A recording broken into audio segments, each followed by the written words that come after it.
नमस्कार। मुद्दा तो है मैं आपका स्वागत है। मैं हूं आपके साथ ब्रजेश चौक से। आज मुद्दा है कांग्रेस का सेल्फ गोल। जी हां, एक बार फिर कांग्रेस ने सेल्फ गोल कर लिया है। ये हम इसलिए कह रहे हैं क्योंकि कांग्रेस नेता ओमकार सिंह मरकाम भाषा की मर्यादा लांघ गए। उन्होंने केंद्रीय मंत्री अमित शाह को लेकर विवादित टिप्पणी की है, जिस पर अब सियासी संग्राम छिड़ा हुआ है। बीजेपी इसे कांग्रेस की बौखलाहट बता रही है। हालांकि कांग्रेस के अन्य नेता इस बयान को ठीक बता रहे हैं, लेकिन क्या इस तरह के बयान कांग्रेस की मुश्किलें नहीं बढ़ाएंगे? क्या बीजेपी मरकाम के बयान को चुनाव में भुना लेगी?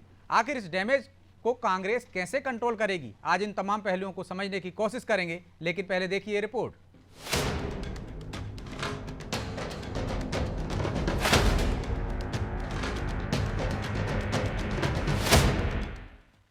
मगर मेरी एक रिक्वेस्ट है भाई, राजनीति से उनका परमानेंट विदाई जरूर करो, मगर आशिक का जनाजा है, जरा धूम से निकले, बड़ी लीड से हराई होगा। उसकी हिम्मत कैसे हुई कि राजा के गढ़ में जहां पैदा हुआ है वहां आकर के इस तरह से बात बोलने वाला ऐसे को जवाब दे दो। हमारे इधर अगर इस तरह से बयान देता तो हम तो टूट जाते। अमित शाह ने तो शायराना अंदाज में दिग्विजय सिंह पर तंज कसा, लेकिन कांग्रेस नेता ओमकार सिंह तो भाषा की मर्यादा ही लांघ गए। जिस वक्त वो केंद्रीय गृह मंत्री के खिलाफ ये टिप्पणी कर रहे थे, वहाँ दिग्विजय सिंह भी मौजूद थे। ओमकार सिंह ने शाह के बयान को राजगढ़ की जनता का अपमान बताने की कोशिश की, लेकिन वो खुद ऐसी टिप्पणी कर गए जिस पर अब बीजेपी हमलावर है। बीजेपी इस बयान को बेहद आपत्तिजनक बता रही है। बीजेपी का कहना है कि कांग्रेस और उनके नेता हार की बौखलाहट के चलते इस तरह के बयान दे रहे हैं, जिसका जवाब जनता देगी। देश के गृह मंत्री अमित शाह जी के लिए जो भाषा का उपयोग ओमकार सिंह मरकाम जी ने किया है, ये बेहद आपत्तिजनक है, अभद्र है और निचले स्तर का है। साथ ही कांग्रेस की बौखलाहट, छटपटाहट को दिखाता है। ओमकार जी, आप तो जानते हैं कि जनाजा अगर किसी ने निकाला है तो वो जनता ने निकाला है। आप जानते हैं कि दिग्विजय सिंह जी ने जो ध्रुवीकरण की राजनीति को अपनाया, जनता ने उनको रिजेक्ट कर दिया, पहले मुख्यमंत्री के पद से, पिछले लोकसभा में, और इस बार भी यही होने जा रहा है। ओमकार सिंह के बिगड़े बोल के चलते कांग्रेस बीजेपी के निशाने पर आ गई, या यूं कहें कि ओमकार सिंह का दाव अब पार्टी पर ही उल्टा पड़ता दिख रहा है। उन्होंने दिग्विजय सिंह को खुश करने के चक्कर में ऐसा बयान दिया जिससे पार्टी को चुनाव में नुकसान भी हो सकता है। खैर, कांग्रेस के आरोप और ओमकार की टिप्पणी पर कांग्रेस का क्या स्टैंड है, वो भी जान लीजिए। देखिए, अमित शाह हो या प्रधानमंत्री मोदी हो, जित घटिया शब्दों का इस्तेमाल कर रहे हैं उसके लिए यही किया जाना उचित होगा। निश्चित तौर पर कहीं ना कहीं भारतीय जनता पार्टी अपने आप को पराजित मान के चल रही है, इसलिए इस तरह के शब्दों का उपयोग कर रही है। मुझे लगता है लोकतंत्र में ये सब शोभा नहीं देता। इनको बहुत ध्यान से अपनी बातों को रखना चाहिए। और जिस तरीके से आपने देखा है कि अमित शाह की भाषा बेहद उग्र हो रही है। खैर, ये पहली दफा नहीं जब किसी कांग्रेस नेता ने इस तरह का आपत्तिजनक बयान दिया हो। कांग्रेस नेता पीएम मोदी को मौत का सौदागर तो वोटर्स को रावण तक कह चुके हैं। इतना ही नहीं, कांग्रेस विधायक वीर सिंह भूरिया तो अपने समर्थकों से वोट काटने की बात करने वाले लोगों के हाथ काट देने की बात तक कह चुके हैं।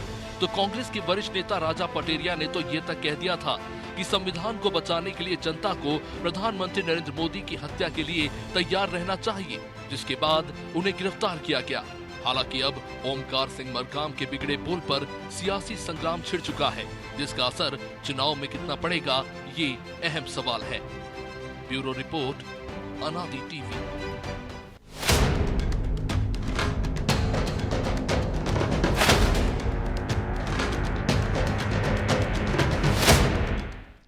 तो इस मुद्दे पर चर्चा के लिए हमारे साथ जुड़ गए हैं बीजेपी नेता अजय सिंह यादव, कांग्रेस प्रवक्ता राम पांडे और हमारे सहयोगी प्रभु पटेरिया। आप दोनों का बहुत बहुत स्वागत है। अजय जी, सुन पा रहे हैं आप मुझे? अजय जी? जी विजय जी, बोलिए। चलिए, शुरुआत आपसे ही करते हैं। आप बोलें तो सब ठीक है, आप जनाजा निकालें तो ठीक है। यदि उन्होंने कहा कि हमारे क्षेत्र में बोलते तो कूट देते, तो वो कह रहे हैं कि बौखलाहट है आपकी, आप के नेताओं के इस तरह के बयान हैं और उचित है। कांग्रेस कह रही है इसको उचित ठहरा रही है, उनके बयान को।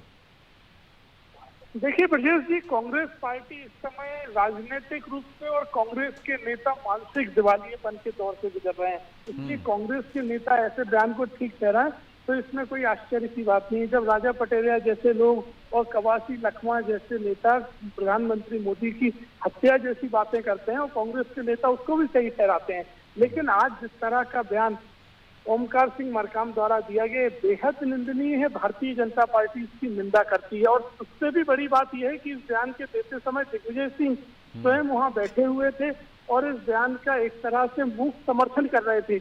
अगर समर्थन ना करते तो वो इस बयान देने वाले ओमकार मरकाम को रोकते या बयान देने के बाद किसी तरह की टिप्पणी करते, लेकिन यही कांग्रेस पार्टी का स्तर रह गया है। अमित शाह जी ने जो बात कही वो पूरी तरह राजनीतिक बात थी। कांग्रेस पार्टी जिस तरह से समाप्त हो रही है, कांग्रेस पार्टी ऐसा लग रहा है जैसे अंतिम संस्कार के स्तर पर चल रही है। तो अमित शाह जी ने केवल एक बात कही कि बड़े नेता हैं, उन्हें इतने लंबे अंतर से हराइए ताकि लोगों को याद रहे उनका, लेकिन ये भारतीय जनता पार्टी और कांग्रेस के नेताओं का यही अंतर है। कांग्रेस के नेता बौखला जाते हैं, कांग्रेस के नेता केवल और केवल अमर्यादित टिप्पणियां करने में विश्वास करते हैं। हम जब मुद्दों की बात करते हैं तो भागते हैं और फिर स्वयं ऐसी बातें चुनाव में लेके आते हैं। भारतीय जनता पार्टी इसकी निंदा करती है और प्रदेश की जनता जवाब देगी। तो राम पांडे जी वो कह रहे हैं राजनीतिक बयान था, एक शायरी का उल्लेख किया था उन्होंने कि इस तरह से विदाई करें, राजनीतिक विदाई से, और आप इतने बौखला गए कि कूट देने तक जैसे शब्दों का प्रयोग कर रहे हैं। ये आपकी मानसिकता दिखाता है, आपकी बौखलाहट दिखाता है, वो कह रहे हैं। देखिए 2014 के बाद देश का जो वातावरण है पूरी तरह से खराब हो चुका है, दूषित हो चुका है।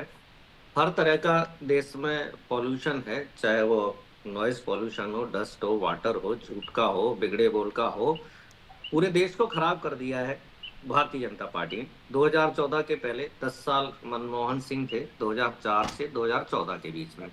उस समय ये नहीं बोला जाता था कि इसके बिगड़े बोल, उसके बिगड़े बोल, मनमोहन सिंह सरकार के मंत्री ने ये कहा, बीजेपी के लोगों ने ये कहा, ऐसा नहीं था। और आप देख लीजिए, चाहे जवाहरलाल नेहरू जी प्रधानमंत्री रहे हों, चाहे लाल बहादुर शास्त्री जी रहे हों, चाहे मोरारजी देसाई जी रहे हों, चाहे राजीव जी रहे हों, चाहे इंदिरा जी रही हों, चाहे नरसिम्हा राव जी रहे हों, और चाहे अटल जी रहे हों, चाहे मनमोहन सिंह जी रहे हों, कभी ये नहीं आया बिगड़े बोल, क्योंकि इन सब ने प्रधानमंत्री की एक जो गरिमा होती है उसका पालन किया।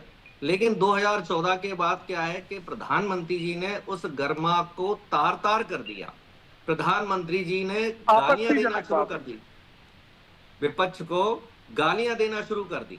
अब जब आप जैसा बोगे वैसा काटोगे, और प्रधानमंत्री ने 10 साल में एक बार भी बड़ा दिल नहीं दिखाया कि विपक्ष के नेताओं से, भाजपा के नेताओं से आपस में बात की जाए, मीटिंग की जाए, गेट टुगेदर किया जाए, चर्चा किया जाए कि भैया ना हम गाली देंगे ना आप गाली दोगे, ये देश का वातावरण खराब हो रहा है। लेकिन पांडे जी एक काउंटर सवाल है मेरा, आप कह रहे हैं 2014 के बाद इस तरह के बयान हुए, नीच, मौत का सौदागर, ये बयान तो 2014 से पहले के हैं और वो आपकी तरफ से ही आए थे।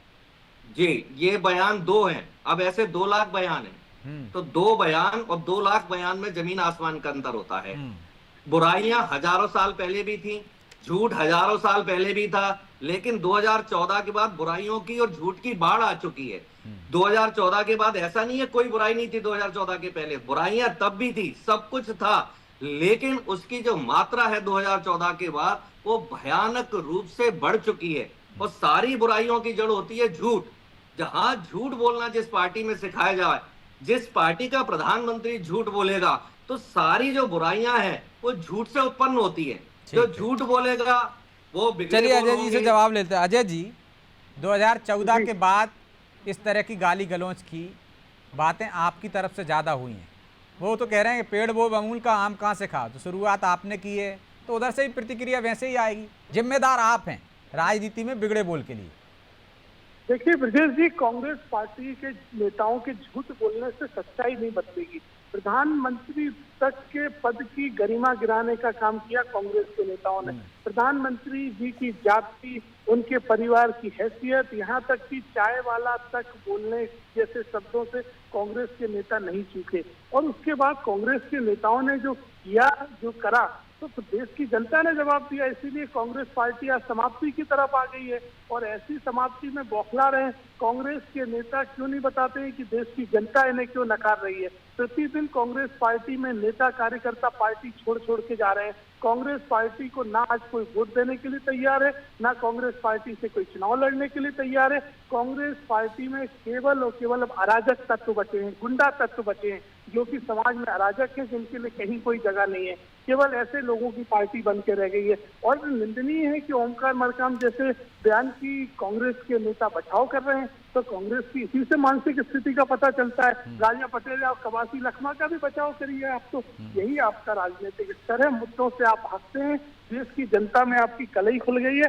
50 सालों तक जो लूट कांग्रेस पार्टी ने मचाई, 50 सालों तक जो तुष्टीकरण की राजनीति करी, उसकी ढोल का पोल खुल गई है। आज पिछड़े वर्गों को ठगने का काम आप करते हैं। आप भगवान राम के मंदिर का विरोध करते हैं, आर्टिकल 370 हटाने का विरोध करते हैं, तो ऐसी पार्टी को कोई वोट नहीं दे सकता। ऐसे में बौखला गए, मानसिक दिवालियेपन के स्तर में ऐसी बातें कर रहे हैं। तो प्रभु जी, ये बौखलाहट है और इस तरह के बिगड़े बोल क्यों, और पार्टियां क्यों उस पर मूक दर्शक बनी रहती हैं या सहमत हो जाती हैं? इसके लिए जिम्मेदार कौन है और कैसे रोक लगेगी इस पर? देखिए ब्रजेश जी, अभी आपने जो गिनाए कि नीच, मौत का सौदागर, इस तरीके के जो बयान और इससे बाद में तो हमने देखा किस तरह से मोदी तेरी कब्र खुदेगी, कब्र खुदेगी। तो इस तरीके के जो बयान है, जब ऐसी शुरुआत है तो अंजाम भी वैसा ही होगा। और जब प्रश्रय मिलता है, जब आपके बड़े नेता यदि ऐसी बात कह रहे हैं, तो छोटे नेता स्वाभाविक तौर पर कहते हैं। ओमकार मरकाम वो कद नहीं है जिस कद के नेताओं ने ये बयान दिए थे, जो पुराने बयान हम गिना रहे हैं। तो निश्चित तौर पर वो देख रहे हैं कि ऊपर के नेता कैसे कह रहे हैं, तो नीचे के नेता भी वैसी बात करेंगे। बिल्कुल अमित शाह ने जो कहा था, उनका संदर्भ क्या था? वो एक शायरी के जरिए उनने कहा कि इनको बड़ी लीड के अंतर से हराई है। पिछले बार जो 4 लाख से ज़्यादा के अंतर से वहाँ पे बीजेपी कैंडिडेट ने हराया था, तो हमने कहा दिग्विजय सिंह यहाँ पर आए हैं चुनाव मैदान में 33 साल बाद, तो इनको और बड़े अंतर से हराइए, तो बड़े अंतर सम्मान के साथ इनकी विदाई कीजिए। और दिग्विजय सिंह वैसे भी कह के लड़ रहे हैं कि मेरा आखिरी चुनाव है, तो वैसे में वो अमित शाह ने उस चीज़ को एक शायरी के जरिए वहाँ पर प्रस्तुत किया था। ये शायरी बार बार बोली जाती है, संसद में ये ऐसे शब्दों का, शायरियों का प्रयोग होता है, कई कहावतें बोली जाती, कोट किए जाते हैं, तब तो कोई आपत्ति नहीं होती वहाँ पर। लेकिन चूंकि चुनाव चल रहा है, बाल की खाल निकालनी है, तो आपने उस चीज़ को लिया, और आपको क्योंकि आपके पास संस्कार नहीं है बोलने के, आपके पास शब्द नहीं है, तो आप उसको यहाँ तक आ गए, अमित शाह को कूट देंगे। अरे भाई, अमित शाह मध्य प्रदेश में अभी फिर आने वाले हैं, कई चरण के चुनाव हैं। ओमकार सिंह मरकाम इतनी हिम्मत है, अमित शाह को कूटने का मादा है, तो चले जाएं वहाँ पर, जाकर कूट के आ जाएं। अपने क्षेत्र के लिए क्यों बुला रहे हैं उनको? उसके लिए उनको 5 साल और इंतजार करना होगा, क्योंकि वहाँ पे वोटिंग हो चुकी है उनके क्षेत्र में। तो इस तरीके के बयान देकर आप थोड़ी ओछी जो है पब्लिसिटी पाना चाहते हैं, ये गलत है। एक बड़ी बात यहाँ पर जो है, राम पांडे जी ने कहा, उनकी बातों से मैं सहमत हूँ कि बहुत सारी गंदगी आ गई, लेकिन उसके लिए अकेले एक पार्टी थोड़ी जिम्मेदार है। वायु प्रदूषण हुआ है, तो क्या 2014 के पहले देश में वायु प्रदूषण नहीं था? 2014 के पहले पराली नहीं जलती थी? 2014 के पहले इस देश में ओजोन परत का क्षरण नहीं हुआ था? 2014 के पहले क्या क्या नहीं हुआ था? वो आप एक लिस्ट बनाकर जनता को बता दीजिए, जनता आपकी बात पे सहमत होगी तो आपको वोट देगी। प्रदेश की 29 की 29 सीटें आपको जिता देगी, आपको 400 पार करा देगी, उनको 44 पे भेज देगी। लेकिन यहाँ जो एक चीज़, जो समस्या जो है, जो आपने कहा बिल्कुल सही है, आला कमान केंद्रीय नेतृत्व उनका कहीं पर रोकता टोकता नहीं है।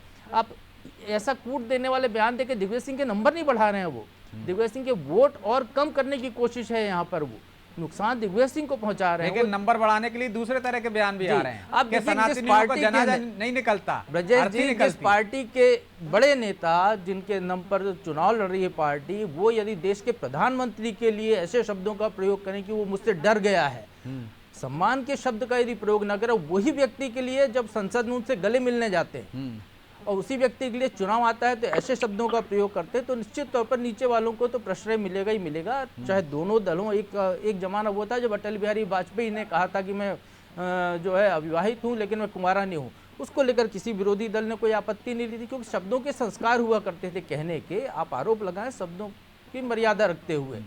राजनीतिक दल चुनाव प्रचार में तरह तरह की बातें करते हैं, एक दूसरे पर आरोप लगाते हैं, शब्दों की मर्यादा रखी जाती है कि आप क्या कह रहे हैं। बहुत सारे शब्द हैं बोलने के लिए, हिंदी में नहीं आती अंग्रेजी में बोलिए, और अंग्रेजी नहीं आती उर्दू फारसी में बोलिए, रशियन में बोलिए, भाई ट्रांसलेटर रख लीजिए, जनता को समझा देगा। लेकिन गलत शब्दों का प्रयोग ना करें, इससे आप अपनी पार्टी का नुकसान कर रहे हैं, व्यक्तिगत अपना नुकसान कर रहे हैं, और जो कैंडिडेट आपका है उसको भी आप कहीं ना कहीं नुकसान पहुंचा रहे हैं। तो पांडे जी, शब्दों की मर्यादा होना चाहिए। डिक्शनरी में बहुत सारे शब्द होते हैं जो मर्यादित तरीके से कह सकते हैं, लेकिन पार्टी ऐसे शब्दों को कहने वाले को भी प्रश्रय देती है, तो नुकसान तो आपको ही उठाना पड़ता है। तो इस पर एक तरह से पक्ष क्यों लेना, सीधे खारिज कर दो। पहले भी करते आए हैं और पहले भी इस तरह के होते रहे हैं शब्दों का प्रयोग। ये हमारी पार्टी प्रश्रय देती है, ठीक है, लेकिन इनकी पार्टी में तो ऐसे लोगों को मुख्यमंत्री, प्रधानमंत्री, अरे राम जी, केंद्रीय यदि वो नाली में लौट रहे हैं तो आप भी लौटोगे क्या? वो यदि गलत शब्द का प्रयोग कर रहे हैं तो अभी आपने कहा आप कि तो जैसा गांधी होगा वाली वैसे पार्टी ही जो जवाब ना, देंगे, कोई तो एक आप थप्पड़ भी मारे वही तो जवाब दूसरा दोगे। गाल आगे कर दो। ये अरे मैं भाई, आपको आपके तो मोहन संस्कार यादव ज्यादा जी अच्छे मावेन हैं। की गालियां दे रहे हैं। ये मोहन यादव जी का वीडियो सुनिए। मोहन यादव जी क्या बोल रहे हैं? पटेरिया जी आपको नहीं पता है, सुनिए जरा ये। आवाज नहीं आ रही, आप ही बता दीजिए। बता दीजिए। माँ बहन की गालियां दे रहे हैं जनता को, माँ बहन की। किसको? मैं आपको, आप लोग शांत रहिए, आपको सुनाई देगा सबको। ये मोहन यादव जी दे रहे हैं और इसी उपलब्धि के कारण उनको मुख्यमंत्री बनाया है मोदी जी। गजब। सुन लीजिए, आप शांत रहिए। तो मतलब देश के प्रधानमंत्री को गाली देने से फायदा होता है कांग्रेस को?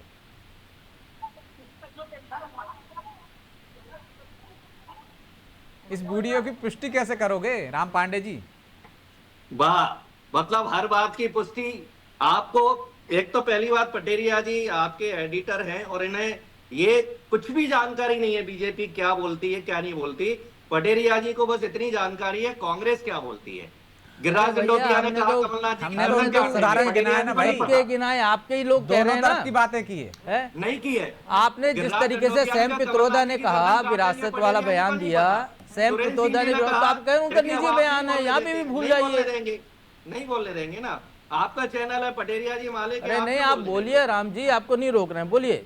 नहीं, आपका चैनल है, आप इच्छा है बुलाएं, इच्छा है नहीं बुलाएं, इच्छा है नहीं बोलने दें, और आप नहीं बोलने दे रहे तो मैं नहीं बोलता हूँ। अजय यादव जी से बात। अच्छा, सीधा सा सवाल कि प्रधानमंत्री की पद की गरिमा वो कह रहे हैं आपने गिराई, आप लोगों ने। क्या प्रधानमंत्री के पद को लेकर ऐसे तरह के शब्दों का प्रयोग होना चाहिए? गृह मंत्री को लेकर होना चाहिए? वो तो देश के प्रधानमंत्री है ना भाई, किसी पार्टी के थोड़ी नहीं है। पहले तो मुझे आप ये बताइए, टोकेंगे तो नहीं? तब तो मैं बोलूं, नहीं तो अजय यादव जी से बुलवा लीजिए। बोलिए ना, कौन टोक रहा है आपको? जी, वो देश के प्रधानमंत्री हैं तो 24 घंटे भाजपा का प्रचार क्यों करते हैं? क्या वो छुट्टी लेकर प्रचार कर रहे हैं? क्या उन्होंने लीव एप्लीकेशन दी है? आप लोग 36 बार कह चुके हैं कि वो कोई छुट्टी नहीं लेते हैं और 24 घंटे भाजपा का प्रचार कर रहे हैं। मध्य प्रदेश में 6 बार आ चुके हैं, क्या वो छुट्टी लेकर आए हैं? तो आप लोगों को झूठा साबित कर दिया प्रधानमंत्री जी ने।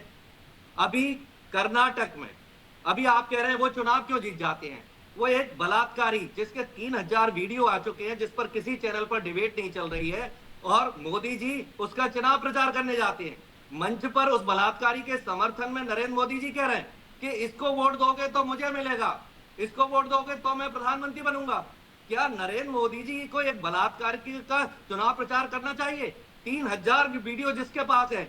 बीजेपी के नेताओं ने प्रधानमंत्री अमित शाह को चिट्ठियां लिखी कि इस आदमी को आप टिकट मत दीजिए, और उस आदमी को नरेंद्र मोदी जी और अमित शाह टिकट देते हैं और फिर उसका चुनाव प्रचार भी करते हैं। जब उसकी वोटिंग हो जाती है तो उसको विदेश भगा देते हैं। कैसे केंद्र सरकार के पास सब कुछ है। यदि कोई केजरीवाल है और हेमंत सोरेन है तो उनको तो जेल में डाल दिया जाता है। यदि आपकी पार्टी का सांसद है, आप उसका प्रचार कर रहे हैं तो आप उसको विदेश भगा देते हैं। एक बलात्कारी के समर्थन में, आज उसके समर्थन में सारी भारतीय जनता पार्टी पांडे खड़ी जी, है। चलिए आप वहां पहुंच गए, चलिए इसी पे बात। पांडे जी, अब हमारी बारी है ना।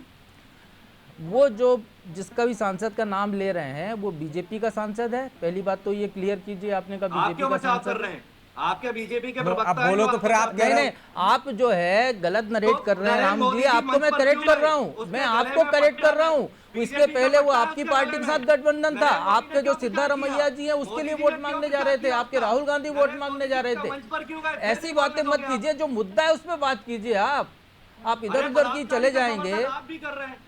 बलात्कारी सांसद का समर्थन आपको तो नहीं करना कौन कर रहा है? 2 महीने पहले उनसे जुड़े जो पीड़ित है उनका समर्थन नहीं कर रहे हैं। अरे सरकार तो आपकी है, बंद कर दी। बोलिए कि देश के गृह मंत्री ने कल क्या कहा उसको लेके। बलात्कारी का समर्थन कर रहे हैं, ये तो डूब मरने की बात है। अरे पांडे जी सुनते नहीं ना, जाएंगे आप। हम क्यों समर्थन कर रहे हैं? आप मध्य प्रदेश से वहां पहुंच गए भाई। 2 महीने पहले की वीडियो है, तब आपकी सरकार के साथ था वो, कांग्रेस के साथ। छोड़िए,